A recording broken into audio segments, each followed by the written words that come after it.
मेरे भाइयों बहनों, इस बात पे आप लोग हमने अध्ययन किया, हमने सर्च किया कि हमारे बच्चे कमजोर क्यों पढ़ने में, हमारे बच्चे ज्यादातर पढ़ाई क्यों छोड़ देते हैं, हमारे ज्यादातर बच्चे स्कूल जाने से क्यों भागते हैं। कुछ लोग ये कह सकते हैं कि इनके पास दिमाग कम होता है, हमने इस पे भी अध्ययन किया, इनके पास दिमाग कम नहीं होता। दिमाग कम क्यों नहीं होता?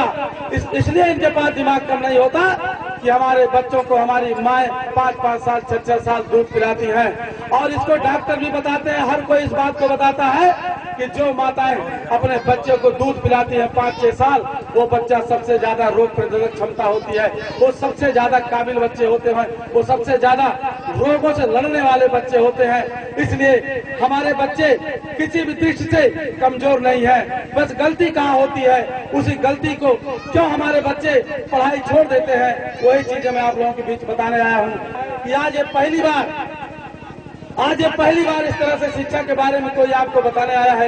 इसके पहले बहुत नेता आए होंगे, बहुत बड़े बड़े प्रत्याशी आए रहे होंगे, चुनाव के दौरान भी बहुत लोग आए रहे होंगे जो ये कहने के लिए आए रहे होंगे कि हमारा हाथ मजबूत कर दीजिए, हमारा साथ दे दीजिए, हमारी पार्टी का साथ दे दीजिए, आपका भला हो जाएगा, आपका कल्याण हो जाएगा। श्यामलाल निषाद आपसे अपना हाथ मजबूत करने के लिए नहीं आया है, कोई हमारी राजनीतिक दल नहीं है, न कोई मैं प्रत्याशी हूँ। मैं सिर्फ आपसे बताना चाहता हूँ, आपको बताने आया हूँ कि अगर आपकी उन्नति हो सकती है, आपके स्तर में उन्नति हो सकती है, तो शिक्षा के कारण हो सकती है। श्यामलाल मलाह ये शूद्र कौम में आता है, ब्राह्मणी व्यवस्था में शूद्र कौम में आता है, जिसको शूद्र कहा जाता है, जिसको सेवा करने का ही अधिकार हो, लेकिन पढ़ लिख करके कॉलेज में शिक्षा देने का काम करता है तो सिर्फ शिक्षा के नाते काम करता है, लेकिन आपके सामाजिक स्तर में परिवर्तन नहीं हो सकता है। आप कितना भी दान पुण्य कर लो, आप कितना भी धर्मशाला खुलवा दो, आपके सामाजिक स्तर में बदलाव नहीं होगा। अगर आप खटीक हैं, आप खटीक है, कितना भी बड़ा दान कर दीजिए, गए जगन्नाथ जा करके नहा के चले आइए, कितना भी बड़ा मंदिर बनवा दीजिए आप, लेकिन खटीक से आपको खटीक ही माना जाएगा। लेकिन पढ़ लिख करके अगर ये बच्चे, ये खटीक के बच्चे, चमार के बच्चे, मुसलमान के बच्चे, ये पढ़ लिख करके ये शासक बन सकते हैं, डीएम बन सकते हैं, शासक बन सकते हैं, डॉक्टर बन सकते हैं, मास्टर बन सकते हैं। हमारा कहने का मतलब यह है, अगर आपके स्तर में बदलाव होगा, उसका मात्र एक कारण है शिक्षा है, उसका एकमात्र कारण शिक्षा है। यह बात मैं बताने आया हूँ। अगर आपके समझ में बात आ जाए कि शिक्षा से ही सब कुछ बदल सकता है, तो हमें आज से अन्य जगह धन रुपया पैसा बर्बाद करना बंद कर देना चाहिए। अगर शिक्षा से ही सब कुछ हो सकता है, और एक बात बताऊं आपको, बाबा साहब अम्बेडकर का नाम आप लोग सुने हैं, बाबा साहब अम्बेडकर का नाम आप लोग सुने होंगे, जिनको अछूत के नाम पे कभी क्लासरूम से बाहर बैठाया जाता था। वही अछूत बालक बाबा साहब अम्बेडकर भारत का संविधान लिखते हैं। अगर भारत का संविधान लिखते हैं मेरे भाइयों बहनों, आप बताओ बाबा साहब अम्बेडकर चमार से कौन सा मंत्र पढ़ दिया गया कि चमार से जो है संविधान लिख ले, आज कुछ नहीं हो गए। और सिंबल आप नॉलेज अगर हुए तो सिर्फ शिक्षा के कारण हुए, और उसका दूसरा कोई कारण नहीं था। आप लोग एपीजे अब्दुल कलाम का नाम सुने होंगे, कभी अखबार बेचा करते थे, कभी दुकान जाकर के अखबार बेचा करते थे। एपीजे अब्दुल कलाम अगर मिसाइल मैन बने तो सिर्फ शिक्षा के कारण कहे गए। हमारा इतने मतलब है बताने का, हम आपसे कुछ लेने नहीं आए हैं, हम सिर्फ इतना बताने आए हैं आपको कि आप और कुछ सब कुछ करके थक चुके हो, सब कुछ करके देख चुके हो, तो आपकी स्थिति में अगर बदलाव नहीं हुआ मेरे भाइयों बहनों, तो वो शिक्षा से होगी। और ये काम, ये जो चीजें मैं बताने आया हूँ, ये कोई और नेता बताने नहीं आएगा। आपको कंबल बंटवा सकते हैं, रजाई बंटवा सकते हैं, अन्न बंटवा सकते हैं, धन पैसा दे सकते हैं, लेकिन शिक्षा के लिए बात वो नहीं कर सकते। इसलिए नहीं कर सकते कि अगर आपके बच्चे पढ़ लिख करके अधिकारी कर्मचारी हो जाएंगे तो आपको कंबल लेने के लिए जो है दिन भर जाकर के बैठना नहीं पड़ेगा, आपको कोई फिर साड़ी बांटने नहीं आएगा, आपको फिर कोई जो है पैसा रुपया बांटने नहीं आएगा। मैं चाहता हूँ हमारी माताएं बहनें उस स्तर की बने कि हमारे बच्चे पढ़ लिख करके इतना काबिल हो जाए कि एटीएम पकड़ा दे, चेकबुक पकड़ा दे कि ले जाओ माता, जितना बढ़िया से बढ़िया शोरूम हो जाकर के सामान खरीद लो। हम चाहते हैं बच्चे उस लायक बने, आप अपने बच्चे को उस लायक बनाइए। आप लोग सोचती हैं आपको कम्बल मिल जाता है, कहीं आपको राशन मिल जाता है 2-4 किलो, 100, 200, 500 रुपया मिल जाती है, तो आप लोग बड़ा खुश हो जाते हैं कि फलाने हमको बहुत कुछ दे दें। मैं चाहता हूँ कि आप जो स्थिति न रहे, आप बच्चों को इस लायक बनाइए, इतना काबिल बनाइए कि बच्चे कह दें कि मम्मी जो चीज खरीदना हो आप जा करके खरीद लो। हम ऐसा समाज बनाना चाहते हैं और इसलिए हम संघर्ष कर रहे हैं। यह काम आप ही को करना होगा। बुद्धा ने कहा था समस्या आपकी है तो समाधान आपको करना होगा। यह चीजें आपको ही करनी होगी, बच्चों को आपको ही पढ़ाना होगा। कोचिंग चला करके आप लोग अपने गांव के बच्चों की बर्बाद हो रही शिक्षा व्यवस्था को सुधार लीजिए। आप लोग चंदा लगाइए, आप लोग 100, 200, 500 रुपया जो कुछ भी दे सकते हो, 10-20 रुपया महीना आप लोग चंदा दीजिए। गांव में टीचर रखिए, आप टीचर की तनख्वाह नहीं दे सकते लेकिन 1000-2000 रुपया उसको प्रोत्साहन राशि दीजिए ताकि वो डेली 2 घंटा 1 घंटा आप सबके बच्चों को पढ़ाया करे। मेरे भाइयों बहनों, इतना ध्यान रखिएगा, ये बच्चे सब आपके हैं। कहीं ऐसा न हो कि जिसके पास पैसा नहीं है। हम इसीलिए निःशुल्क नाम देते हैं। इसका निःशुल्क नाम से हम लोग काम करते हैं, निःशुल्क की बात करते हैं। पैसा गांव वाले इकट्ठा करो। मान लो किसी के पास पैसा नहीं है तो उसका बच्चा भी पढ़ना चाहता है, उसको भी शिक्षा से वंचित नहीं किया जाना चाहिए, क्योंकि ये सब बच्चे हमारे आपके हैं, आपके समाज के हैं। एक चीज और ध्यान दीजिए, अगर आप सोचो कि हम अपने बच्चे को पढ़ाएं और गांव वाले बच्चे इधर उधर खेले कूदेंगे या कोई गलत लाइन पे जाएंगे, आप कितना भी चाहोगे, आप कितना भी प्रयास करोगे, आपका बच्चा पढ़ नहीं पाएगा। क्योंकि अगर और बच्चे गुल्ली पिल्लू खेल रहे हैं, आपका बच्चा भी जब तक आप बैठे रहेंगे घर तब तक वो भले बैठा रहे लेकिन ध्यान उसका जो है उसी गुल्ली पिल्लू पर रहेगा। इसलिए आप सभी बच्चों के लिए सुधारने का प्रयास करिए, सभी बच्चों को संभालने का प्रयास करिए। गांव के बच्चे जब एक माहौल बनेगा, जब सभी बच्चे वहां पढ़ने पढ़ाने की बात करेंगे, पढ़ने के लिए जो है एक्टिव हो जाएंगे, तो उसमें एक माहौल बन जाएगा। कुछ लोग कह सकते हैं आज हमारा बच्चा नहीं है, हम क्यों कोचिंग में सहयोग करें। हो सकता है आज आपका बच्चा नहीं है लेकिन कल आपका बच्चा भी हो सकता है। 10 दिन, 2 महीना, साल, 2 साल में आपका भी बच्चा हो सकता है। इसलिए एक माहौल बनाने की जरूरत है। आप लोगों को एक तपस्या करने की जरूरत है। एक तपस्या की तरह है शिक्षा। अगर शिक्षा के साथ तपस्या की जाए तो शिक्षा से सब पाया जा सकता है। यह चीजें मैं बताने आया हूँ। ये बच्चे जो आज यहाँ हसनपुर की धरती पर जो आज बच्चे बैठे हैं, इसी में से कोई IAS हो सकता है, कोई PCS होगा, कोई डॉक्टर इंजीनियर होगा। और यही बच्चे जब उनको पता चलेगा कि कभी ये गांव वाले बर्बाद हो रही थी शिक्षा व्यवस्था, जिस समय गांव वाले हमारे कोचिंग खुलवाए, गांव वाले इकट्ठा होकर के चंदा दिए और हमको इस तरह से हम लोगों को पढ़ाया गया। यही बच्चे जब कभी बड़े पद पे होंगे, उनको पता चलेगा कि फला दादा हमारे पढ़ाई में सहयोग किए थे, वो चेक फाड़ करके देंगे या वहीं से प्लेन का टिकट भेजेंगे कि दादाजी चले आइए, आपने हमारे बचपन में पढ़ाया था, आपने हमको बर्बाद होते समय उस समय बचाया था जब हम पूरी तरह हम बर्बाद हो रहे थे, हमारी शिक्षा बर्बाद हो रही थी, उस समय आपने संभालने का काम किया था। दादाजी आइए, आपको प्लेन का टिकट भेज दे रहे हैं, दवा करवा दूंगा। इस तरह का जो है काम हम चाहते हैं करना, इस तरह से आपको चाहते हैं। विधवा विलाप मत करिए आप लोग, सरकार के भरोसे मत रहिए आप लोग। आपको आगे आकर के इस चीज को संभालना होगा। आप इस देश के आप हुक्मरान हुआ करते थे, कभी इस देश के राजा हुआ करते थे, कभी इस देश के शासक हुआ करते थे। आप उस दिशा में पढ़ने का काम कीजिए। आपके प्राण में, आपके रगों में उन महापुरुषों का खून बह रहा है जो कभी इस देश भारत पर राज किया करते थे, लेकिन अगर धोखे से उनको मारा गया, धोखे से उनको खत्म किया गया और हमको गलत इतिहास बताया गया। आज हम लोग पढ़ लिख करके ये चीज जानने का काम करें, ये चीज समझने का काम करें कि लाहौर, कहार, खटिक, पासी, मला, मुसलमान, इन सबको अलग अलग किया गया है, अपने फायदे के लिए किया है। ये चीज हम लोग अगर पढ़ लिख करके जान चुके हैं तो हमको OBC SC माइनॉरिटी में एकता कायम करने की जरूरत है और एकता कायम करके अपना खोया हुआ राजपाट प्राप्त करने की जरूरत है। इसके लिए मोक्ष कल्याण संस्थान काम कर रहा है। मेरे भाइयों बहनों, मैं कोई नया काम नहीं कर रहा हूँ। आज जो कुछ भी मैं हूँ, आज जो कुछ भी हूँ, वो बाबा साहब अम्बेडकर की बदौलत हूँ। इसलिए हमारा फर्ज बनता है कि बाबा साहब ने जो निर्देश दिया है, समाज को शिक्षित करो, समाज को संगठित करो, ये दोनों काम के लिए मैं संघर्ष कर रहा हूँ।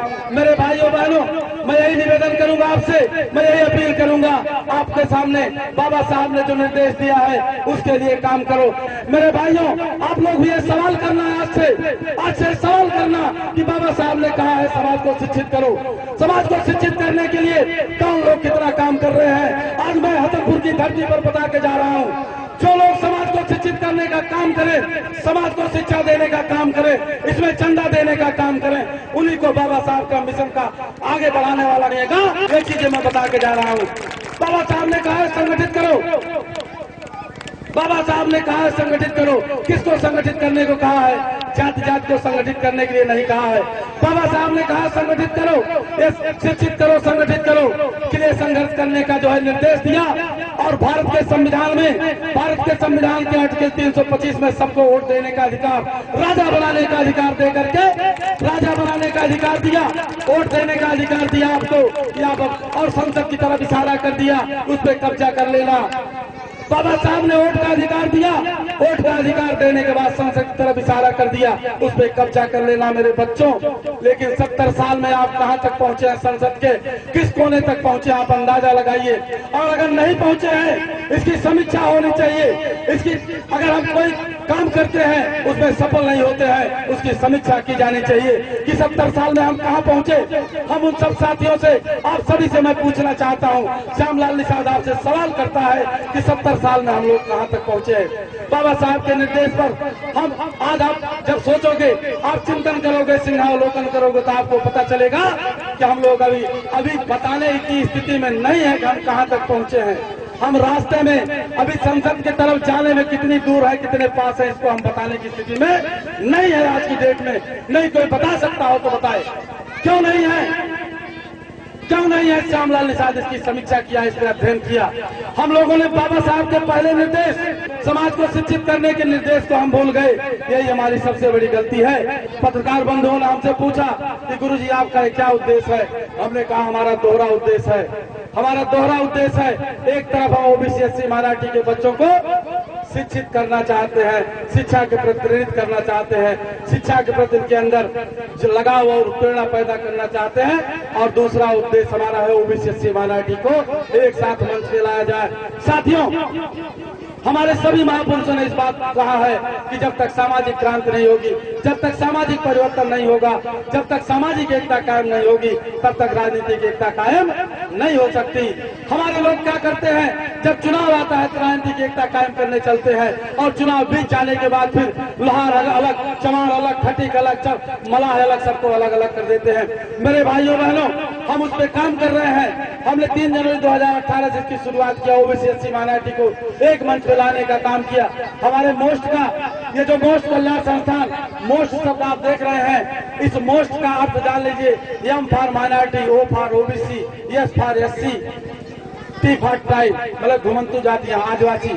लेकिन हमारे मोस्ट का ये अर्थ है, मतलब माइनॉरिटी, ओबीसी, एससी, एसटी को एक साथ हमने कागज पे हमने जोड़ा, हमने बैनर में जोड़ा।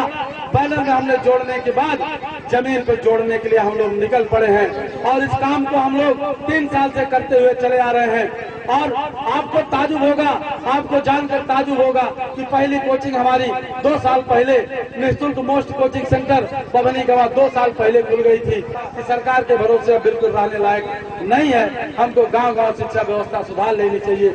और आज ये हसनपुर में आज ये 27वीं कोचिंग खोली जा रही है। आज ये 27वीं कोचिंग का उद्घाटन किया जा रहा है।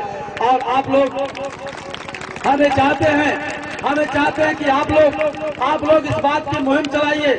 आप लोग गांव-गांव मुहिम चलाइए कि हर गांव में इस तरह की पठन पाठन की व्यवस्था की जाए। हम एक चीज और कहेंगे, अपनी माताओं बहनों से कहेंगे कि अपने मायके में इस बात की सूचना भिजवा दीजिए कि इस तरह की कोचिंग जिस तरह से हसनपुर में चल रही है, इस तरह से अपने मायके में भी खुलवा दें। नहीं तो बच्चे अगर कभी ननिहाल चले गए, पता चला यहाँ कोचिंग पढ़ रहे हैं, अगर बच्चे ननिहाल चले गए तो फिर पढ़ाई उनकी फिर बंद हो जाएगी। इसलिए साथ साथ अपने मायके और ससुराल दोनों जगह इन कोचिंग की व्यवस्था कराइए बच्चों के लिए, तभी आपके बच्चे आगे जा पाएंगे। आज भी बच्चों की शिक्षा बर्बाद की जा रही है। इस बर्बाद हो रही शिक्षा व्यवस्था को संभालने का काम करिए, इनको जागरूक करने का काम करिए और इनको बताइए इनको बताइए कि इनको अपना इतिहास बताइए। और इनको अगर हम श्यामलाल निषाद अपना इतिहास बता रहे हैं तो पढ़ाई लिखाई के नाते बता रहे हैं। जिस दिन ये बच्चे पढ़ लिख लेंगे, ये बच्चे जान जाएंगे कि ये देश हमारा है, इस देश पर शासक हमारे पुरखों का रहा है। ये बच्चे इस देश को पाने के लिए, ये बच्चे इस देश को अपने बाप दादा अपने पुरखों की विरासत को पाने के लिए संघर्ष करेंगे। और संघर्ष करने के लिए जब तरीका खोजेंगे तो पता चलेगा कि आज के लोकतंत्र के युग में, आज लोकतंत्र के युग में वोट से सरकार बनाई और बिगाड़ी जाती है। तब अपने भाइयों की खोज करेंगे, पहचान करेंगे। जो आज चमार गणरिया कुर्मी पासी कहार लोहार को अलग अलग किया गया है, जब ये लोग अपना इतिहास, असली इतिहास को पढ़ेंगे 2000 साल की खतौनी देखेंगे, अपनी 2000 साल की बल्दियत जाकर के देखेंगे, तब इनको पता चलेगा कि हमको अलग अलग किया गया है। खटीक चमार मुसलमान ये अलग अलग नहीं है, ये एक है। जब इनको इतना एहसास हो जाएगा, सब इकट्ठा होकर के अपनी खोई विरासत को प्राप्त कर लेंगे। मेरे साथियों, यह काम, ये चीज मैं बताने के लिए, इस काम के लिए बाबा साहब ने ऐसे नहीं कहा कि शिक्षित करो। शिक्षित करना उनके मकसद ही रहा होगा, लेकिन जो मैं सोचता हूँ, बाबा साहब ने इसीलिए शिक्षित करने के लिए पहले कहा होगा कि पहले आप लोग शिक्षित हो जाओ, ताकि आप तय कर लो, आप जान सको कि आपका भाई कौन है, किसके साथ आपको संगठित होना है। इस बात को तभी आप जान पाएंगे जब आप शिक्षित हो जाएंगे। शिक्षित नहीं होंगे, दूध और चूने का फर्क आप नहीं जान पाएंगे। इसलिए समाज को शिक्षित करने की बात बाबा साहब ने कहा, पहले कहा। मेरे भाइयों बहनों, इस चीज को आप लोग समझिए, इस पे विचार करिए। आप लोग जितना समय अन्य जगह दे रहे हैं, जितना पैसा अन्य जगह दे रहे हैं, हमारा निवेदन आपसे है, कि आप लोग पैसा शिक्षा की तरफ बढ़ाइए, शिक्षा की तरफ खर्च करिए। आप लोग अगर पैसा बच्चों की पढ़ाई के लिए, बच्चों की कोचिंग चलाने के लिए पैसा नहीं दे पाओगे, पैसा देने में असमर्थ हो जाना, तो हम लोगों को बता देना, हमारे भाई संतोष सोनकर जी को बता देना, मोक्ष कल्याण संस्थान जितना पैसा कम पड़ेगा उतना पैसा भीख मांग करके, चंदा इकट्ठा करके देगा। लेकिन इन बच्चों की पढ़ाई को रुकने मत देना साथियों, इन बच्चों की पढ़ाई चलने देना, क्योंकि यही बच्चे हैं, इन्हीं बच्चों की पढ़ाई से हमारा भविष्य टिका है। यही हमारे योद्धा बनेंगे, यही हमारे शासक बनेंगे, यही हमारे राजा पुरखे की विरासत जो छीनी गई है उसको प्राप्त करने का काम करेंगे। इसलिए हमको इनको पाल पोस करके इनको हर दृष्टि से ताकतवर और मजबूत बनाना है, इनको ज्ञानी बनाना है। मेरे साथियों, मेरे भाइयों बहनों, अगर इसको मैं आज पुनः अपील कर रहा हूँ कि अगर आप लोगों के पास पढ़ाई लिखाई संबंधित कोई भी समस्या हो, व्यक्तिगत कोई समस्या हो, आप लोग बताइएगा। हम कहीं आपको कभी कंबल नहीं बांटेंगे, हम कभी आपको जो है कोई आश्वासन नहीं देंगे, लेकिन पढ़ाई लिखाई की बात होगी। अगर किसी बच्चे को पैसे की वजह से पढ़ाई ब्रेक हो रही हो, पैसे की वजह से कोई बाधा आ रही हो, आप बताइएगा, मोक्ष कल्याण संस्थान उसकी मदद करेगा, उस बच्चे की मदद करेगा, जितना पढ़ सकेगा उसको पढ़ाने का काम किया जाएगा।